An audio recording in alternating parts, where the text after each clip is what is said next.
All right, it's 12 o'clock on my watch. Are we good to go? Okay, thank you very much for being here. It's 12 o'clock. We'll now start this meeting of the PUB Finance Committee.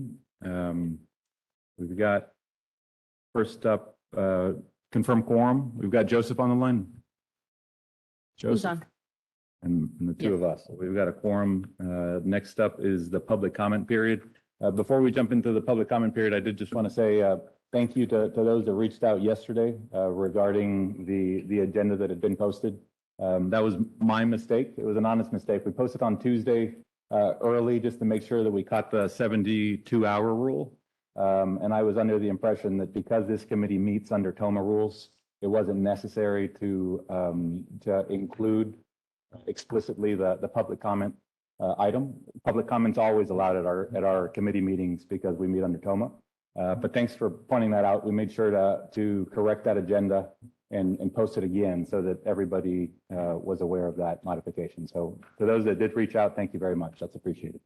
And with that, we'll go ahead and jump into public comment. We do have the 5-minute limit per speaker. That's just to be respectful of everybody's time. You'll hear the timer go off when you hit 5 minutes. Go ahead and finish your thoughts. No one's gonna cut you off, but we do want to be respectful of everybody's time. So when you hear that, just be conscious of that. And with that, I think we can jump into public comment. Yes. First we have Ezequiel Silva.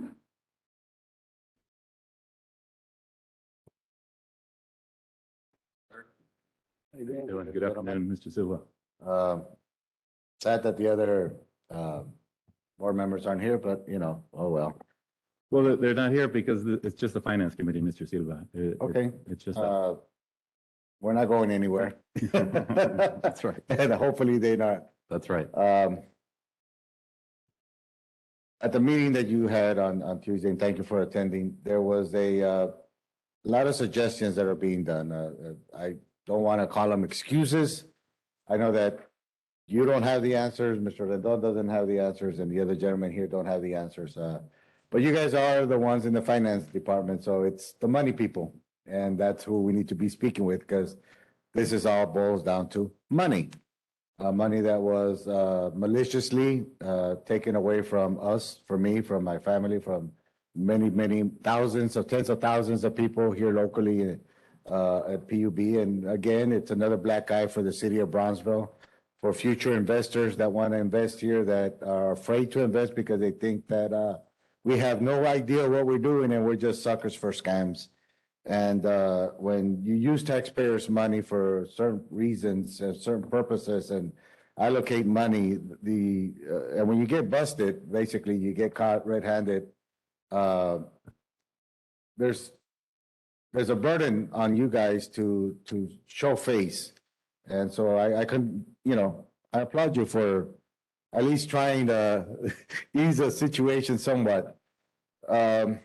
But we still are not happy. The fact is that we still have people under you guys that were involved 20 years here with PUB that knew exactly what was happening. And not just John Brusiak, but everybody under him as well, management. I mean, my suggestion is get rid of everybody and start from scratch, and I mean, one of the richest men in the world, Elon Musk, just did it yesterday on Twitter. Just said, you guys don't know what you're doing, and fired everybody. So we taxpayers feel that if we already spent 130 million or 140 million or whatever it was, and we're afraid that one guy, John Brusiak, is going to sue PUB, I mean, he's going to have to pay for an attorney with the money that we already spent, we could afford.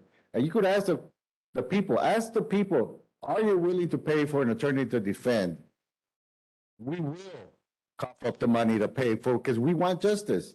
Now, your new CFO, Miguel Perez, came out and made a statement at the meeting saying that in 2013, the utility charged an average bill of $102. At the same year, the board decided to make that price its target. Okay, we subsidized that fuel rate to maintain at 102, but everything that was pushed from that 22% was a push back to the customer because we artificially reduce the fuel surcharge, okay? That means that every dollar that was charged for the 22% was given back to the customers. Wait a minute, the 22% that the rate increase was to be for a project, a lie, a scam that was created called Tenasca. Okay, so it should have never been back to us. Now, another thing that he said is that, oh, the money that we paid the vendors was from surplus money. You suggested that San Antonio gave back money. Well, they didn't give money because they got scammed. They got money because it was left over. So we, PUB, had surplus money. Should have never gone to vendors that were making projects and just invoicing PUB for tens of millions of dollars that wasn't going anywhere. That's fraud. Yes, exactly, that's fraud. If you had surplus money, that money should have come back to the taxpayers, not to some vendors and friends and compadres and all that. So we're not buying these excuses. We're not buying these excuses.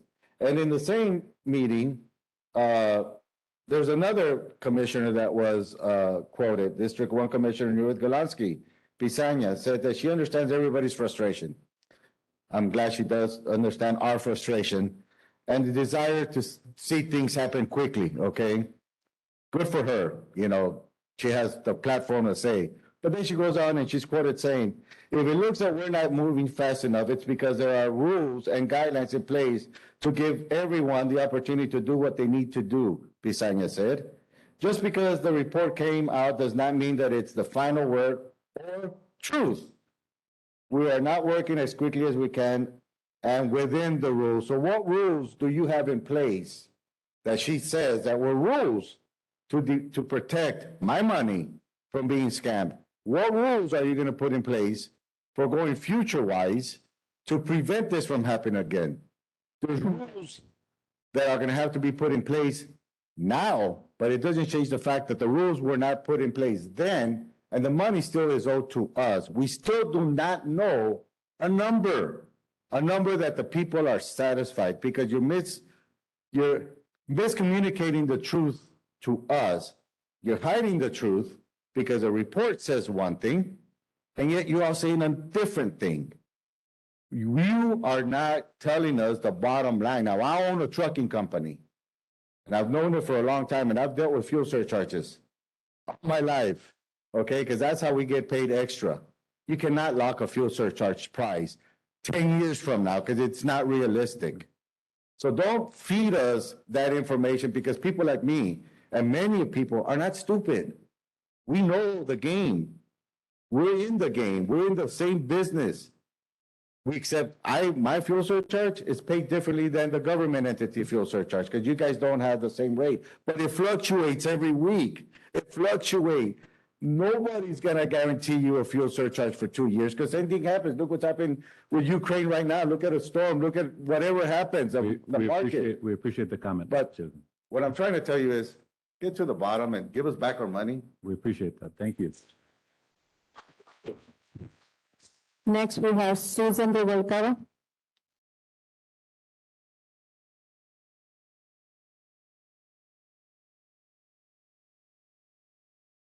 Good afternoon, Finance Committee. Good afternoon.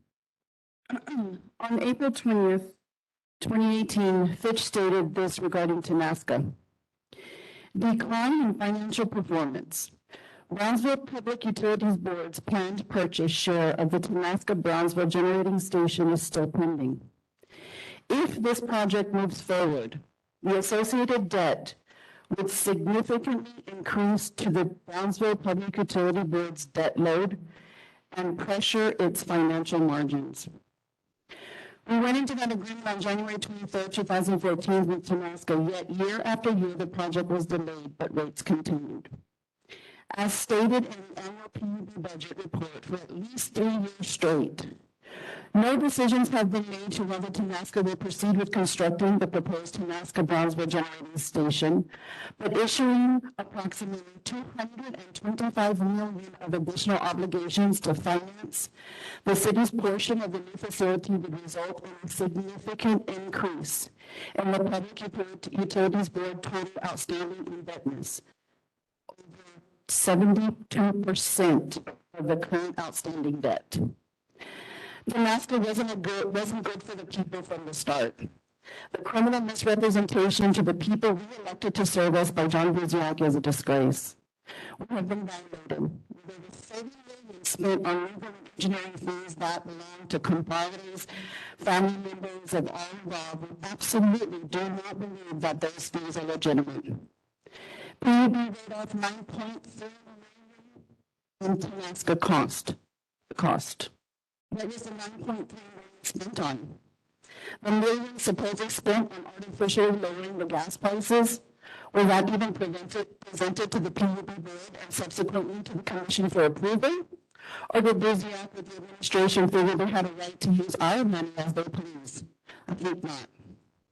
All monies that were collected must be returned.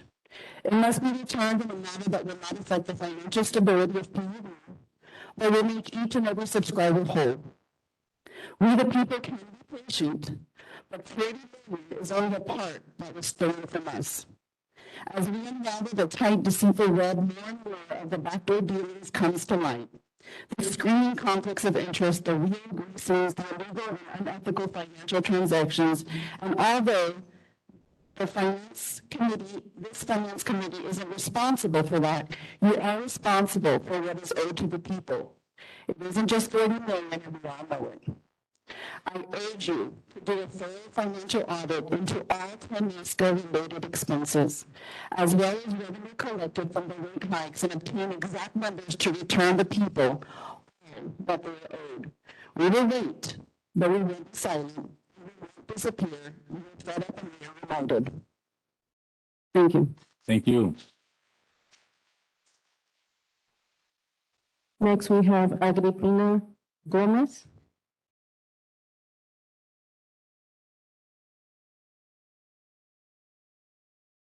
She's on her way. Okay. Why don't we skip down the list and then give her an opportunity? Okay, Ms. Kayla Tabuada.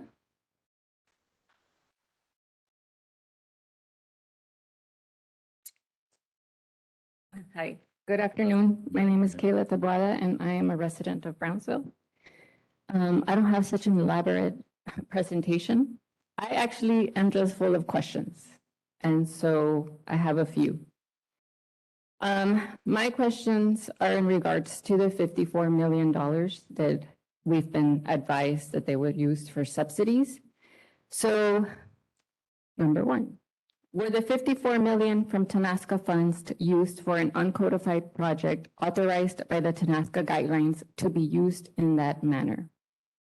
Number two, if the reason given by Mr. Buziak and management team as to why rates needed to stay elevated was because BPUD needed to have certain cash reserves on hand, why then was any money pulled from those funds?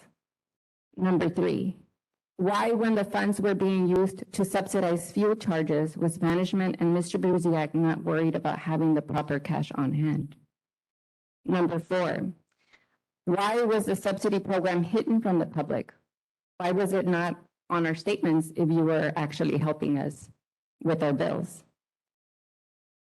Number five, when and can we see proof that the $54 million was used to subsidies? Or where were the funds actually coming from? So as you can see, all these questions haven't been answered. It's very difficult for us to buy into the fact that you were doing us a favor by helping us subsidize our bills. And so, as we've mentioned before, we don't have trust in the board. We don't have trust in BPUB, in management. And moving along with what I imagine we're going to talk about today, which you, Mr. Sampaio, briefly spoke about at the meeting yesterday, putting money aside for low-income families. I think that's great. However, how can we trust that what you're putting aside for low-income families is actually going to be used for low-income families? How will you decide who gets that money? How much of that money do they get? So again, the trust is not there.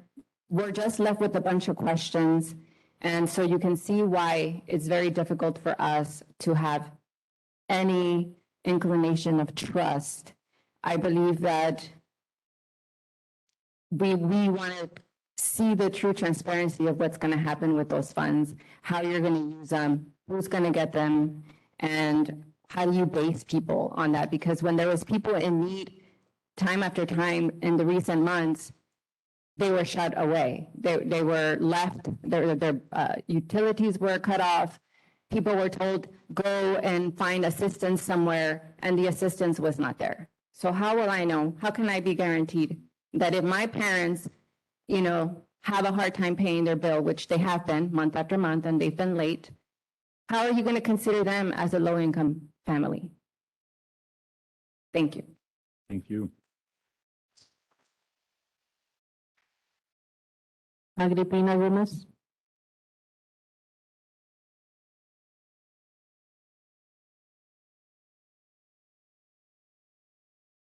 We'll give her a minute. If she doesn't show up, what we can do is, after the presentation, after adjournment, we can have her, share her thoughts. Is that her? All right. Perfect timing. The mic is yours. Ms. Gomez, mic's yours. Hi, good morning. Good morning. Good morning, everyone. My name is Agripina Gomez. I work with the Texas Sierra Club, and I've been here supporting the community, and I'm also a ratepayer with PUB. But what I want to present to you guys, it's, well, I want to thank you guys also for, you know, engaging the public regarding this. But the Texas Sierra Club, we want to work together with PUB and make recommendations so that the board can move towards energy efficiency and moving towards clean energy. Sorry, I was running. It's okay. So I have, who can I give this to? You can hand them to the recording secretary. I brought 7 of them for the whole board, so I guess Yep. they can give it to them whenever Yeah, they she get can here. distribute.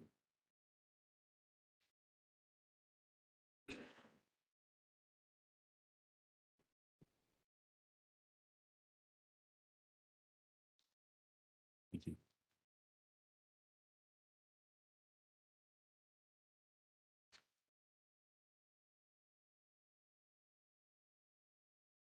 So yeah, on there, my team and I, they're in Austin, but I'm based here in Brownsville. We made recommendations and we would like to meet with the board on a Zoom meeting so we can talk about these recommendations.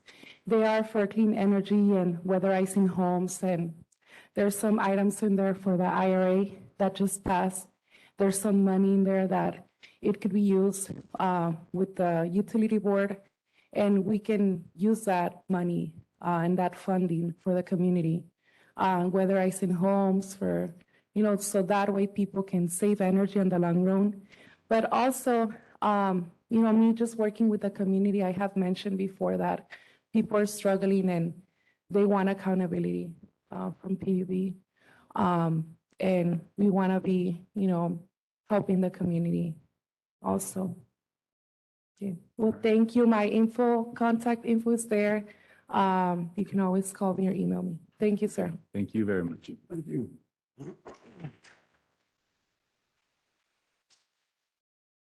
Is that it for public comment, Rosie? That's it.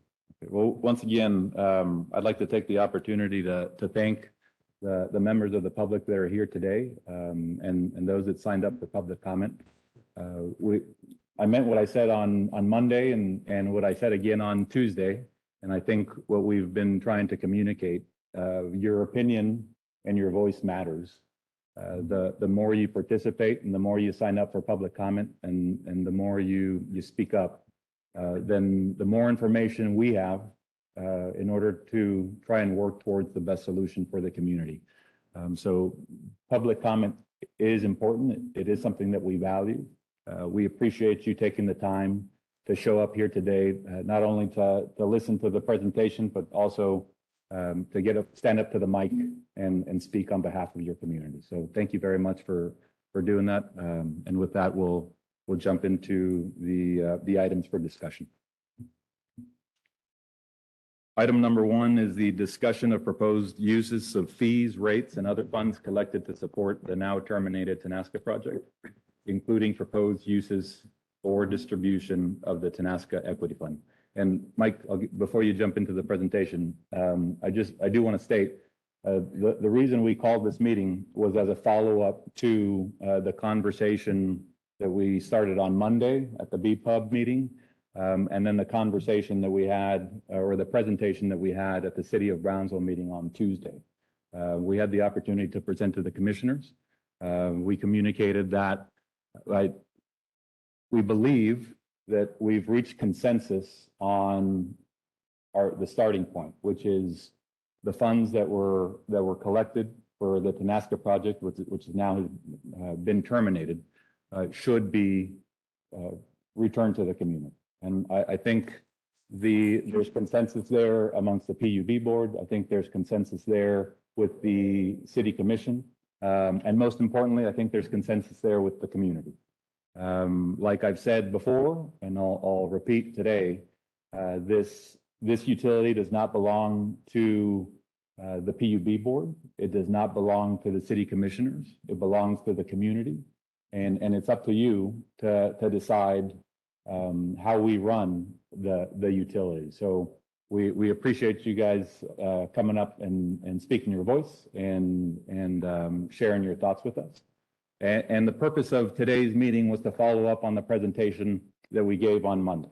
And so on Monday, we said, we believe we have consensus on the first point, which is let's give the money back. And the second point was, let's start by figuring out how much money there is in the pot. And today's presentation is focused on that item.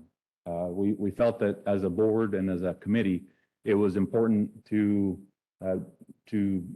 communicate to the public and to our ratepayers, to the community, the information regarding the $29 million that has been reported regarding PUB's Tenasca Equity Fund, and also the $11 million that's been transferred to the city that's attributable to the Tenasca equity rate increases. So today's presentation is about that. And Mike and Monica, the finance team, put together a very clear 3-slide presentation that they'll walk us through today. This isn't the end of the conversation. This is just the beginning. I'm sure there will be questions. And after the meeting, we'll stick around. If anybody has a question, staff will be around, I'll be around, and always happy to take any recommendations so that we can follow up with additional information at a future date. So with that, Mike, you want to jump into it? Sure. So good afternoon, Mr. Chair, members of the committee. My name is Mike Perez. I'm the CFO. So as was just stated, so our intentions for today's Finance Committee meeting are to provide the committee with information regarding the amount of funds available from the Tenasca rate increases, including the cash transfers to the city of Brownsville related to those rate increases. And then afterwards we can then open up the meeting to discussion regarding the potential uses of those funds. And so here on this slide, we show the total potential Tenasca funds available for disbursement. $29 million available from PUB, and potentially another $11,222,360 from the city of Brownsville through the cash transfers that were received from those revenue rate increases of approximately, well, I mentioned the $11 million. So the $29 million for PUB, those represent the funds that were set aside by PUB from the rate increases in years 2014, 2015, and 2016. So BPUB had set aside those $29 million with the intent of using these funds to cover the debt service payments on the bond issuance during the construction period. So these funds were deposited into the Capital Improvement Fund where they currently reside. There was also mentioned during the special meeting of the City Commission on October 25th, 22, that the Commission was considering returning some of that $11.2 million that was received through the cash transfers as a result of the rate increases. So they are depicted in here. And so we'll cover each of these funds in more detail in the following slides. So total funds available would have been $40,222,360. On this table, we show how that $29 million was collected by customer class. So we see here that in fiscal year 2013, we collected $2,268,472. The first rate increase came into effect on April 1 of 2013. In 2014, we collected 6.1 million, 2015, 8.6, 2016, 11.6, and 2017, 538,000 to accumulate the full $29 million. Now, the way it was broken out, we actually collected 12.6 million or 43.3% from our residential customers, 15.6 million or 53.6% from our commercial customers, 882,544 from BPUB and the city, and then other $50,558 dollars. So just want to point out here that the amount collected here in the last transfer that we made of $138,258 occurred in October of 2016, which represents our fiscal year 2017. And that's the reason we report 2017, but it was collected in 2016. Now, all other additional Tenaska rate increases were returned to the customers as a subsidy towards the fuel and purchase energy charge on their monthly bill. Can you repeat that point, Mike? And so all the other funds on top of the 29 million that were generated from those rate increases were returned to the customers as a subsidy for the fuel purchase and energy charge on the monthly bill. And that's as of what date? That was after the last transfer that we made here in October. So any funds that were generated after October of 2016 through now are being returned through that bill reduction. And that was as a result of the bill reduction program that was passed at that time. That's correct. And who made the decision to have the bill reduction program? Was that a city commission? That was the executive team at the time. So every month, the team always presented a bill comparison of BPUB bills compared to other investor-owned utilities that do business in the same zip code. At the time, in April of 2016, when the first rate increases went into effect, that average bill overall for those entities that were reported was at $102.36, somewhere around there. So at that point, the executive team determined we want to be competitive. We want to maintain an average utility bill of $102. And so that was the plan going forward. And that program was presented to the board at that time? Yes. And approved by the PUB board at that time? Yes. I assume we have the documents, the presentations and the resolutions and the dates for that. We can go back and look for them, yes. Any other questions? Just to repeat the slide presentation, Mike. So this slide covers the $29 million that is set aside in the Tenaska Equity Fund.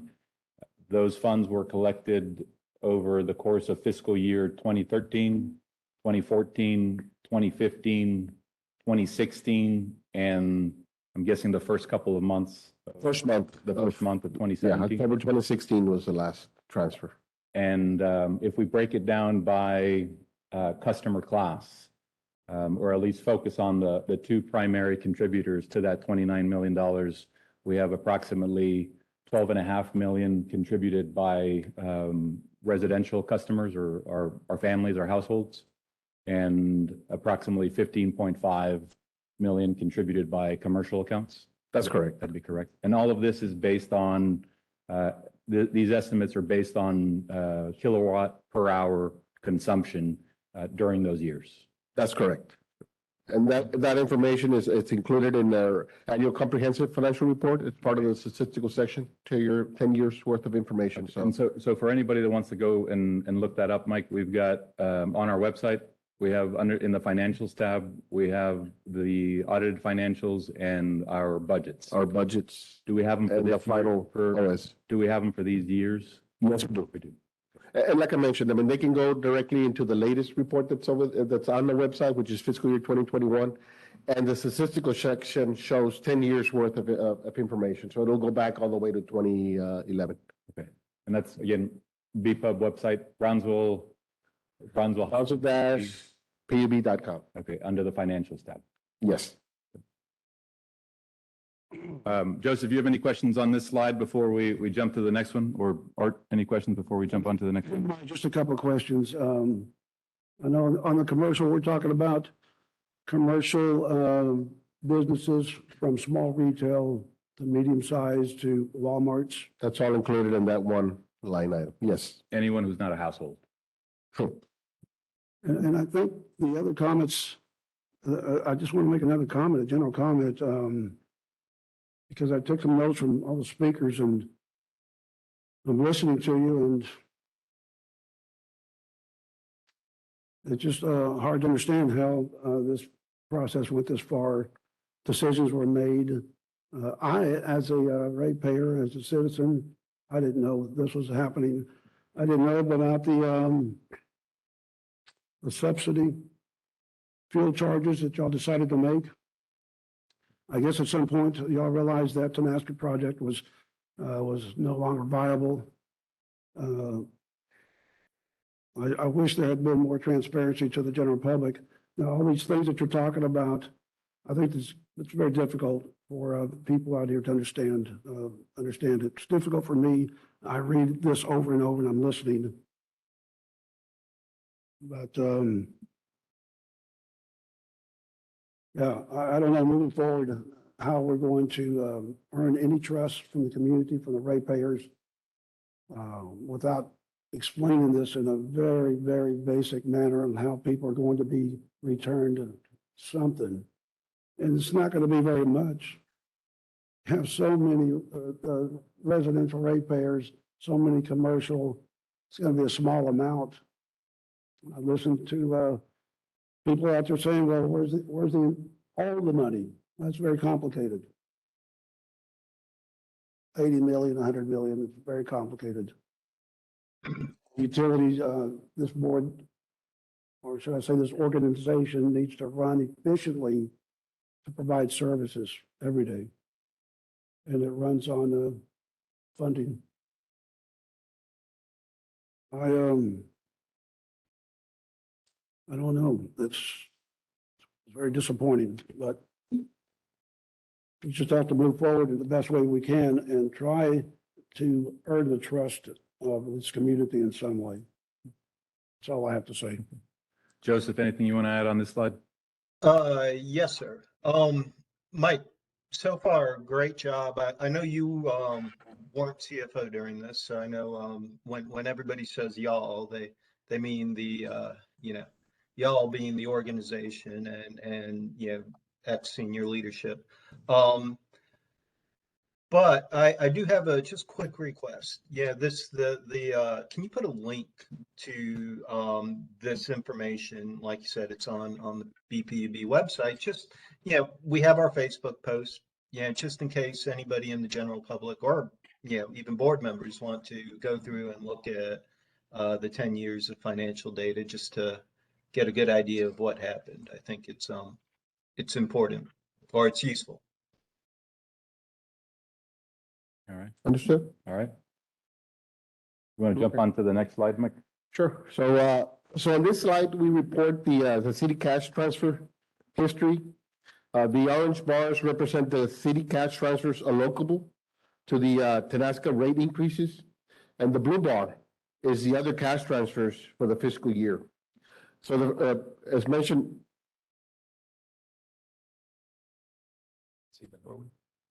They can't see the Is top. there a way to move that so that the entire slide shows? Oh, there you go. There you go.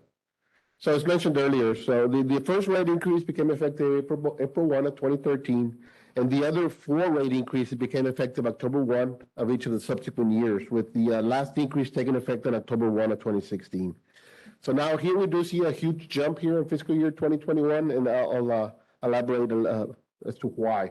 So the city, and this was due to the February 2021 Winter Storm Uri transaction. So back then, BPUB generated some huge gains off of off-system energy sales, which accounted for an extra $10 million of cash transfer going to the city.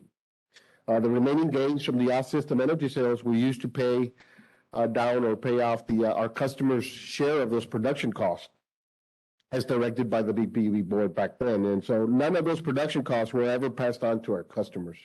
So it's good to bring that up. So Now, we also included an estimate in here for the fiscal year 2023 budget. As you all know, the city commission went ahead and accelerated the second rollback of those base rates.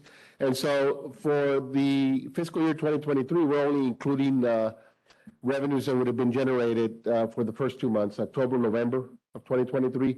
And so the cash transfer would have been estimated at around $213,624. So overall, the city would have received the cash transfers totaling about $11.2 million attributable to the Tenaska rate increases, which was included and reported in that first slide. Now, the total city cash transfer from fiscal year 2023 and through fiscal year from 2013 to 2023, as reported in here, is $120,483,834. That is net of their COB usage. Their COB usage during the same time frame was at $52,124,279. Combined, about $172 million over the 11-year period that's being presented here. Any questions on this particular slide? I'm sure a couple, but just to confirm, so from fiscal year 2013 to fiscal year 2023, the total transfer from Brownsville PUB to the city of Brownsville, including the utilities provided to the city of Brownsville, are amounted to how much? About $172,608,113. Okay. So it's a combination of the 120 cash and the 52 million in COB usage. Okay, and out of that, so whereas for PUB, the contributions to the equity fund stopped in 2017 when the subsidy program was initiated, the city transfer or the Tenaska increase the city transfer attributable to the Tenaska increase continued for fiscal year 2017, 18, 19, 20, 21, 22, and the first couple of months of 2023, correct? That's correct. Okay, so what we're seeing in orange is the amount that's attributable to that increase for the 11-year period from fiscal year 2013 to fiscal year 2020. That inception from when the first rates went into effect, April 1, 2013, through November 30th, 2022. I don't know if can you read those numbers from the public? No, okay. Well, I'll read them. Fiscal year 2013, 226,874. Fiscal year 2014, 610,768. Fiscal year 2015, 857,598. Fiscal year 2016, 1,150,961. Fiscal year 17, 1,377,782. Fiscal year 2018, 1,391,765. Fiscal year 2019, 1,417,614. Fiscal year 2020, 1,419,783. Fiscal year 2021, 1,345,417. Fiscal year 2022, 1,210,201, and fiscal year 2023, 213,624. Is that correct? That's correct. Okay, and that is specifically the amount attributable to the Tenaska rate increase, right? Yes, sir. Okay. The rest of it, I assume if you go look at the city's budget or their CAFR or PUB's budget or our CAFR, you can see the total amount, which again, over the course of those 11 years, comes out to $172 million transferred from PUB to City of Brownsville. Yes. Okay. Mike, would you mind, I mean, I'm not sure if the public that's here today understands or is aware of the reason that there's a transfer from PUB to City of Brownsville. Would you mind just, or I see some people nodding. Sure. Is it because you are aware of it or you okay. Okay, would you mind just giving a Sure, sure. brief overview So- of why that transfer takes place? Sure. So as part of the bond ordinance, it identifies the flow of funds for the BPUB. And on there, the city is entitled to 10% of the adjusted gross revenues that are generated. So we take gross revenues, which is all our revenues that's been generated. We get an opportunity to deduct out the production cost to produce that energy. We also deduct out the production cost of the off-system energy sales. We subtract out our contribution to the Southwest Regional Water Authority, and those are spelled out again in the bond ordinance. And then we arrive at our adjusted gross revenues. And the formula that was approved back then is that they share 10% of that adjusted gross revenue amount. When was that approved? I believe it was back in 2005 when we did The refunding or the bond order. the bond, And that's bond restructuring, I'm sorry. That's different from the formula that's in the city charter, correct? Yes, back then, the city charter, the formula was pretty much at the end of the bucket, the city and PPUB shared 50%, 50-50 And that changed in, in 2005 with the bond restructuring. and so that restructuring led to an increase in the transfer? It actually did. The presentations that were provided back then, they did an analysis of what that 50% generated versus the 10% new transfer formula. And it ended up being like about close to $1 million difference. So it was an increase to the city's cash transfer using the new method. Mike, you mentioned 2021. I mean, I think you can see it on, it's clear on the graph. 2021, the city transfer increased significantly. So it's right over $20 million. And that's not including the usage. The usage, correct? So including usage, how much was that? I Approximately? don't have that number in front of me. Maybe Monica, okay. They average around 3 million. 5,111,045. Okay, and just out of curiosity, and so the public is aware, that year, PUB, did we make money or did we lose money? We make money. As, I mean, what was our final? I'll need to look at the financial statements, but just a little bit of history here. So winter storm Uri, 4 days in February, we had this winter storm. BPUB actually had all our resources running, so we had excess power. We would have been able to provide that power to our customers, but as we participate in the ERCOT system, we were responsible to shed some of that electrical load, and so we had that extra power that was sold into the market.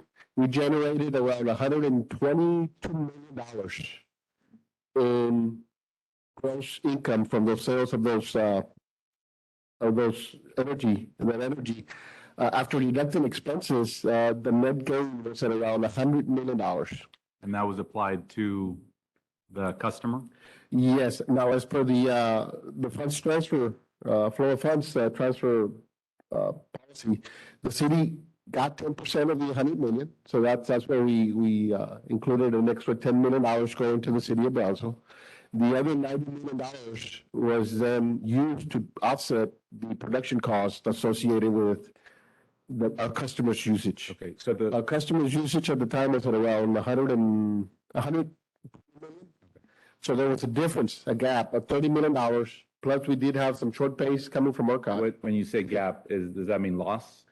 Yes, that was additional funds that had to be made up. We ended up paying all of our production costs. Okay. And so we ended up covering, PUB covered that additional, or that gap of 30 million plus another 5 million that we were short paid from ERCOT through the issuance of commercial paper as directed by our board. Okay, but at the end of the year, I'm looking at our CAFR, so I hope this is right, because these are our audited numbers. But at the end of the year, the change in net position was a loss of $49.4 million, correct? Okay, correct. I just, If that's what yeah, so that would have been the $35 million that or the PUB paid on behalf of the customers. And then at the time, I think, we had, some write-off on the retirement of Oakland Union that accounted for that 49 million. okay. All right, any questions from the rest of the committee? I was just going to mention, so everybody will know, when you talk about usage, you talk about energy or electricity that the city of Brownsville uses. And that's given to them in the form of credit, It gets deducted from the transfer 10%. calculation, the 10% calculation, correct? Is that interest free? Because we only do this at the end of the year, right? No, we do this and, we calculate this and set the money aside. And then on a quarterly basis, by the 15th of the month after the end of the quarter, we transfer that money to the city of Brownsville. And just to understand, is there a separate fee that accounts for this transfer on our customers' bills? Or where does the money that's transferred come from? That would be embedded in the base rates. So it's included in, it's part of the base rate? Correct. I'm asking the questions because I don't know if the public has any of those questions or if it helps to try and clarify, but I think this is an important concept to understand, especially as we're trying to arrive at the right numbers to allocate towards the pool for potential distribution. Yeah, that's a good point. Okay. So just to clarify, Mike, because really our electricity is what, really funds a lot of the work at PUB. It would almost be fair to say that we have a kind of 10% tax on all, let's say, electricity, all utilities, really, our utility usage, that is imposed by the city of Brownsville. It's fair to say, yes. Okay. It might be interesting to break that out in bills in the future, just again, in interest of full transparency. I think Joseph's point is the public may not be aware of that transfer. And I guess the fact that that's not necessarily a cost of production or a cost of distribution or transmission for our ratepayers. That's an additional charge. Tax may or may not be the right word, but it may be easier to understand it that way. And that it may be helpful if that's pointed out or at least shared with the public so that we can do a better job of explaining what's included in your bill as a ratepayer.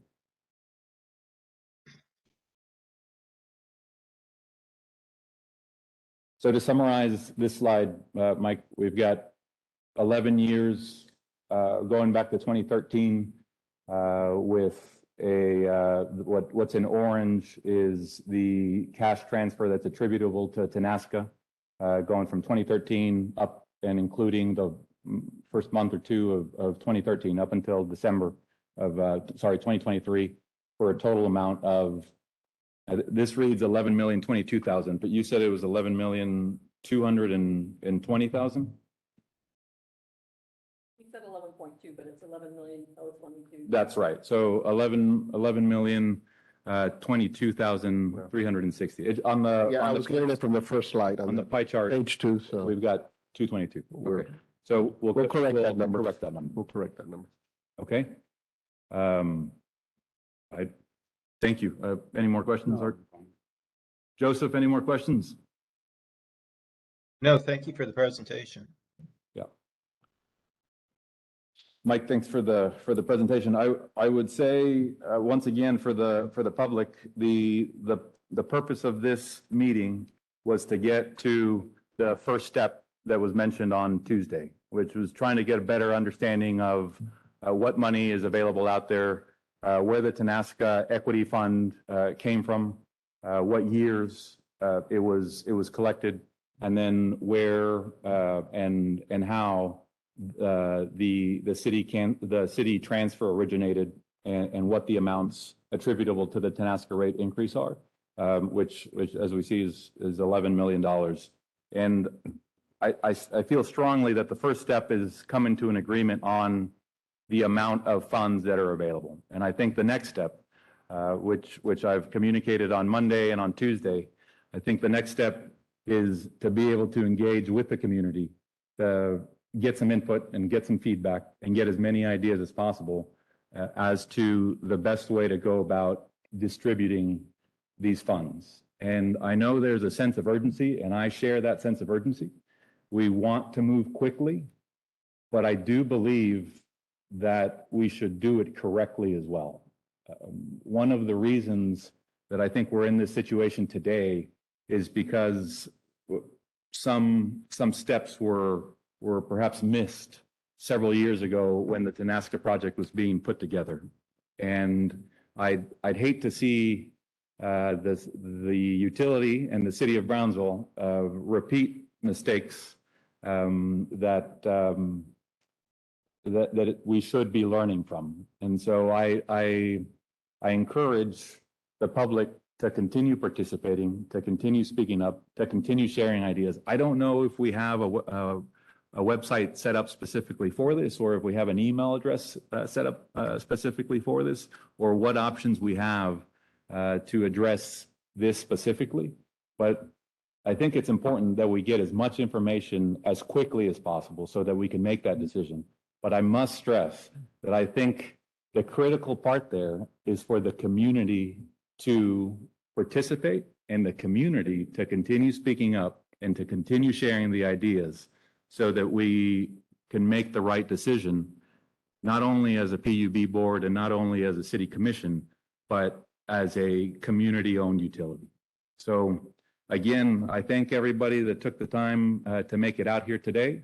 I want to once again thank those that spoke and during the public comment period. We value your opinions and your thoughts, and we encourage you to continue providing not only positive feedback as we're moving forward, but also the criticism that's necessary so that we can make sure we make the right decision as to how to distribute these funds. So thank you very much. I don't have anything else to add. Art? No. Nope. Joseph, anything to add? Just two things. First of all, yes, thank you all very much for coming. If at all possible, if we could commit to setting something up to where we will have community feedback, whether it be a survey form, a simple, email address or something else, and then push that out to the community. So that, maybe later we'll have a multiple choice survey, but I think initially if we have some information, so at least we've heard people for when we go into our future meetings, that would be great. And the second one is I would like to just remind everybody that we do accept your criticisms. We do appreciate them. This is not a reflection on our individual PUB employees that are out on the front line. They are doing extremely hard work. I actually just talked to my meter reader yesterday, and under extremely difficult conditions. So if you see them, please give them a thumbs up. Please keep encouraging them. They're doing the necessary, important work right now that needs to be encouraged. Thank you. Thanks, Joseph. With that, we'll close off discussion on number one. Discussion number two, future agenda items.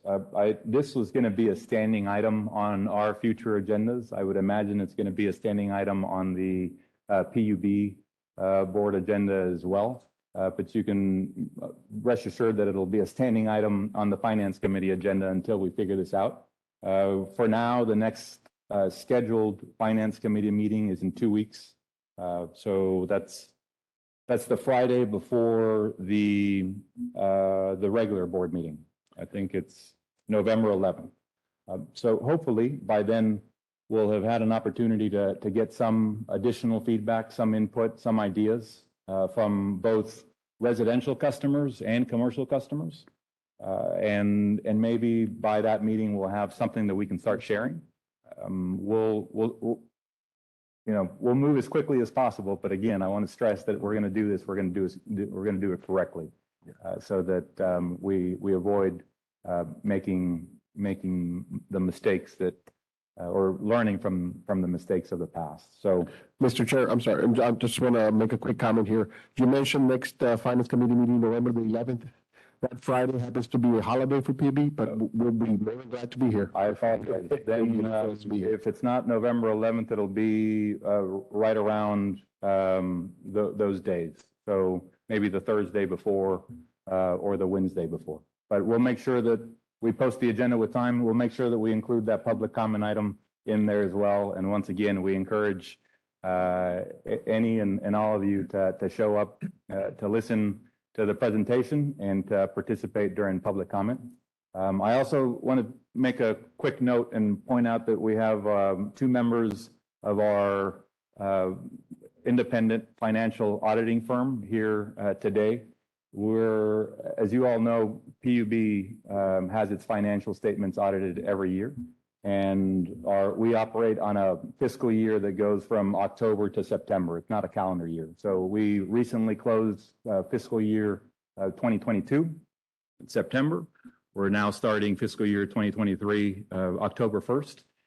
And Ben and his team will spend the next 3 months poring over our financials and making sure that everything is the way it's supposed to be. So, Ben, you guys have been around to hear a lot of these comments. I think it's important that you take into account the concerns of the community, what you've heard here today and at previous meetings, and make sure that as we're looking through our financials and preparing the notes to the financials as well, we can be as clear as possible, as transparent as possible, so that anybody that takes a look at those financials can understand exactly what it is that we're talking about, and we can address the concerns that we've heard voiced today and at previous meetings. So I hope that you guys can take that into account as you're working on the audit.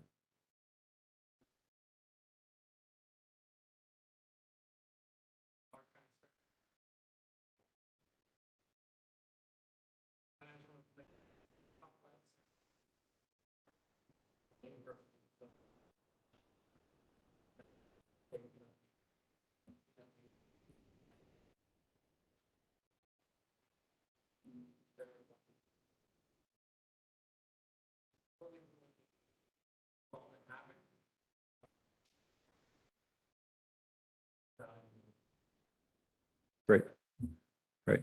I'll also point out that Ben and his firm, this is the first year that Ben and his firm are engaged as the auditors for PUB. And they, to my knowledge, did not work for or were not engaged with PUB during the period in question, or the period that we covered today, going back to fiscal year 2013 till present, or the city as well. Right. Thanks, Ben. I would like to make one comment to administration as we move forward. I would like for administration to prepare some type of report to the board on all auditors, external consultants to PUB. I think it's important that we understand the amount of funds that's being expended for external consultants. And for lack of a better word, I'd like to really understand the most essential consultants versus perhaps non-essential. So maybe we can look at that in the future. All right. Okay, and with that said, if there's no further comment, at 12:59 p.m., this meeting of the Finance Committee is adjourned. Thanks a lot.